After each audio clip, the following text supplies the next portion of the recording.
Le Seigneur soit avec vous. Et avec votre esprit. Évangile de Jésus-Christ selon saint Jean.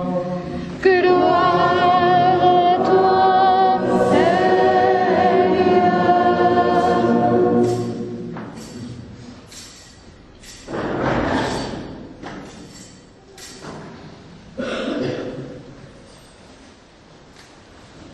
En ce temps-là, parlant à la foule, Jésus disait: Il en est du règne de Dieu comme un homme qui jette en terre la semence. Nuit et jour qu'il dort ou qu'il se lève, la semence germe et grandit, il ne sait comment. Dès le rêve à la terre, puis d'abord l'herbe, puis les pluies, enfin du blé brun les plis. Et dès que le blé mûr, il y met la faucille, puisque le temps de la moisson est arrivé. Il disait encore: à quoi nous pourra dire le règne de Dieu? Par quelle parabole pouvons-nous le représenter? Il est comme une graine de moutarde quand on la sème en terre, les flaques plus petites de toutes les semences. Mais quand on la semée, elle grandit et dépasse toutes les plantes potagères. Et elle étend de longues branches, si bien que les oiseaux du ciel peuvent faire leur nid à son nom. Par de nombreuses paraboles semblables, Jésus leur annonçait la parole, dans la mesure où ils étaient capables de l'entendre. Il ne leur disait rien sans parabole, mais il expliquait tout à ses disciples en particulier. Acclamons la parole de Dieu.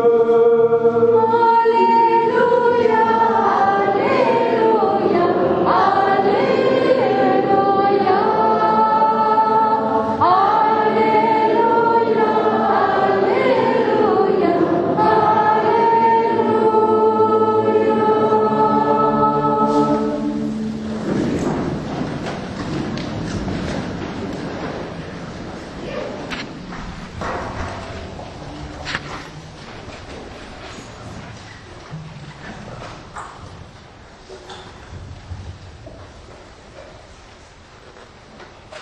Agathe, est-ce que tu aimes les fleurs? Oui. Est-ce que tu sèmes des graines de fleurs, par exemple, dans un pot ou dans un coin de jardin que papa a laissé? Non? Tu sèmes des graines de fleurs? Non? Oh, non. Dommage. Ça m'aurait aidé à commencer. Non. Mais papa, lui, il sait ce que c'est que semer.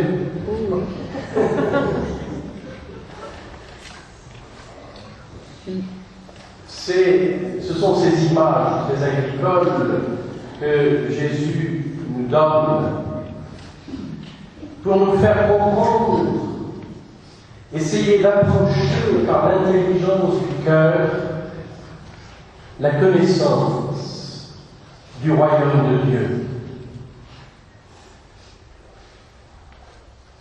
Saint Paul nous a dit que aujourd'hui nous cheminons dans la foi et non dans la claire vision.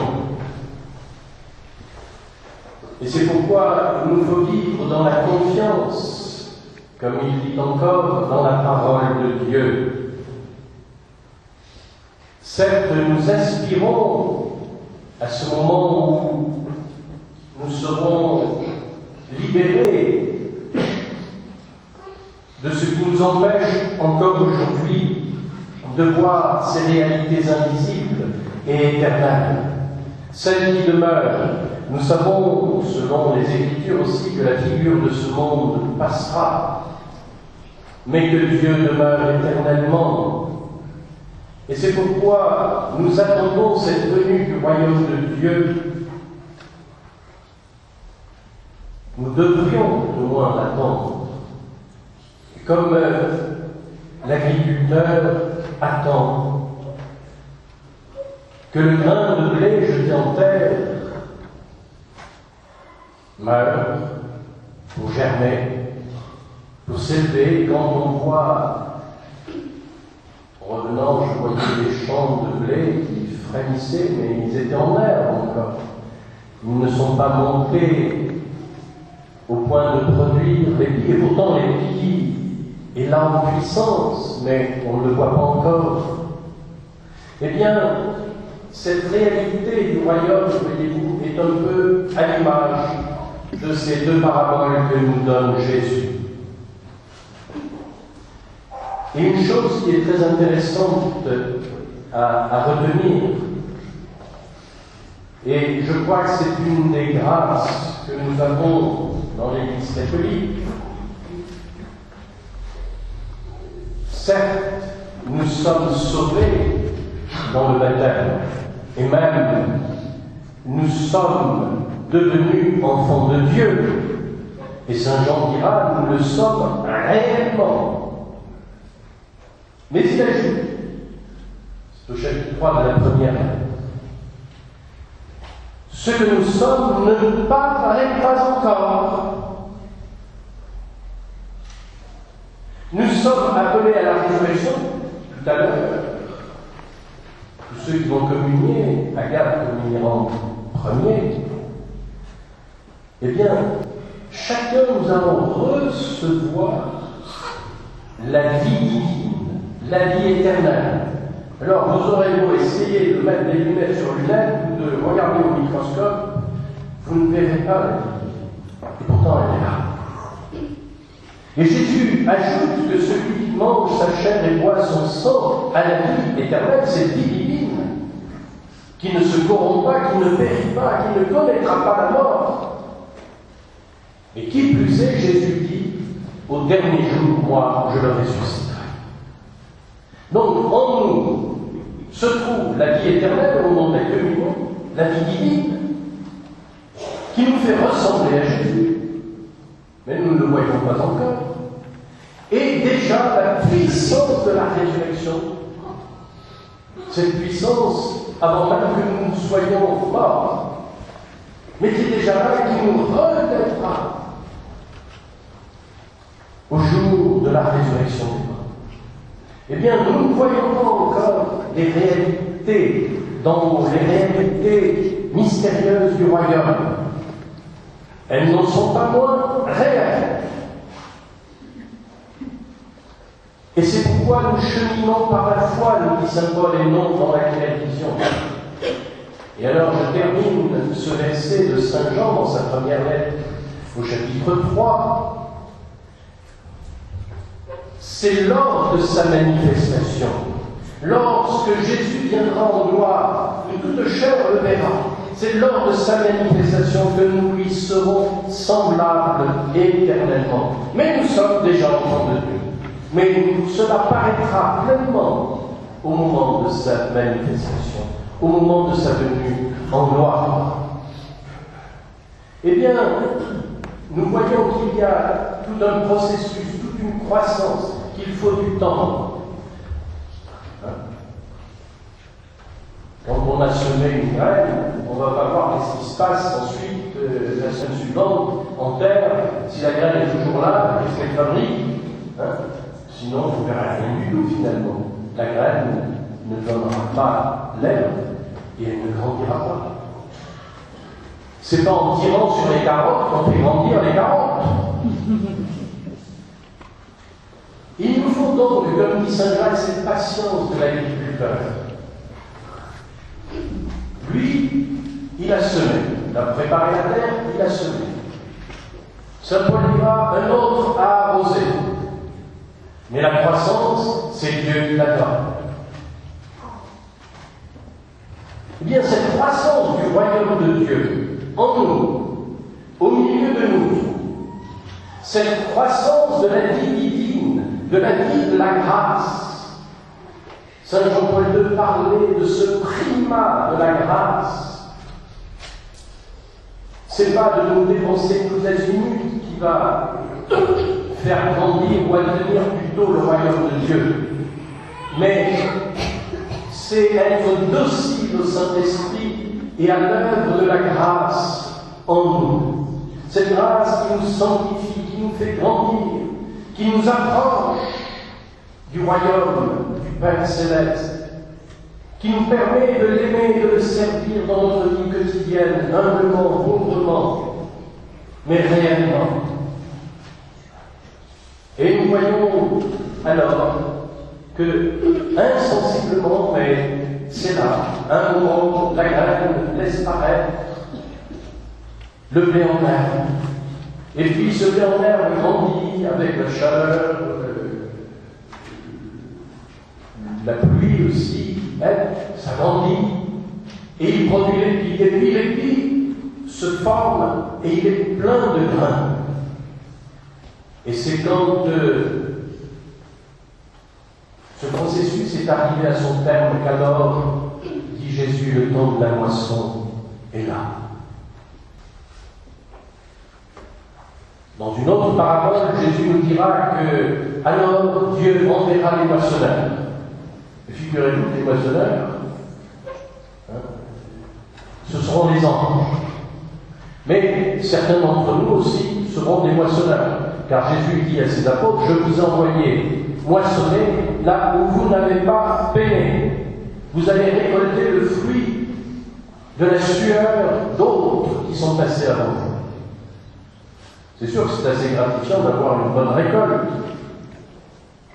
Mais quand on voit progressivement grandir la récolte, quand on voit une vie humaine grandir harmonieusement dans la fidélité à Dieu, elle portera alors tout son fruit de sainteté. C'est la vie des saints.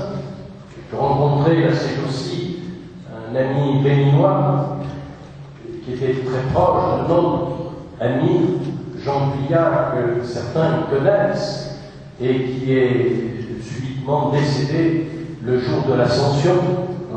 Il a dû se dire, surtout qu'il était venu pour prier pour l'Afrique, les nations africaines, mais Jésus passait par là, il est monté au ciel, donc il a pris la manche de Jésus, et puis l'ascenseur était gratuit, il en a profité, il est parti vers le ciel. Lors de ces obsèques, comme pour Jean-Paul II, les gens se sont mis à crier subito santo, qu'il soit saint. Tout de suite, les gens étaient prêts. C'est un homme, un laïc, un fidèle laïc, marié, un grand croyant, un serviteur de notre humanité. Il a été ministre, il a été recteur d'université, il a occupé beaucoup de hautes fonctions, mais un profond croyant. On ne voit pas grandir la sainteté, et pourtant, c'est au terme qu'elle reste en nous, comme pour Jean-Paul II, comme pourtant étant de saints et de saints. Le fruit que nous sommes appelés à recueillir, c'est la sainteté. Il n'y aura rien d'autre dans le royaume de Dieu. La chance, c'est que, à nous tous, eh bien, nous donnons des visages multiples,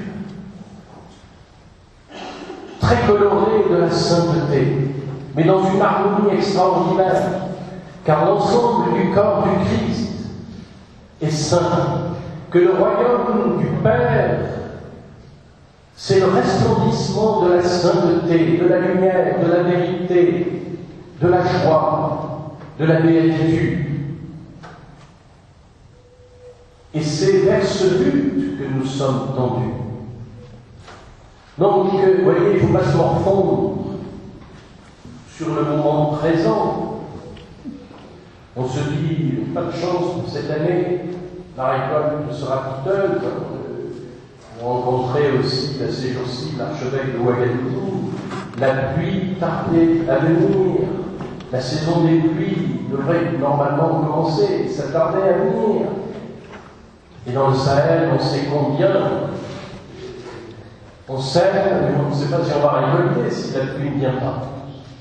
On est toujours dans l'espérance, et pourtant on sème à nouveau, en se disant, il y aura quand même peut-être une récolte. Mais le Seigneur, qui a semé sa parole, veut qu'elle porte du fruit, et un fruit abondant et qui demeure. Alors, je nous invite tous, je t'invite aussi, Agathe, quand tu vas recevoir le corps du Christ. C'est comme cette semence de vie divine en toi, qui est déjà là par le baptême, et qui va venir encore d'une manière très concrète.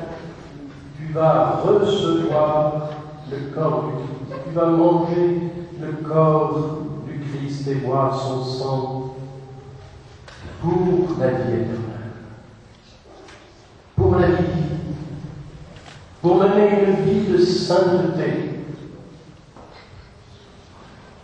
Alors avec Jésus, nous sommes sûrs que ce qui a été semé en nous,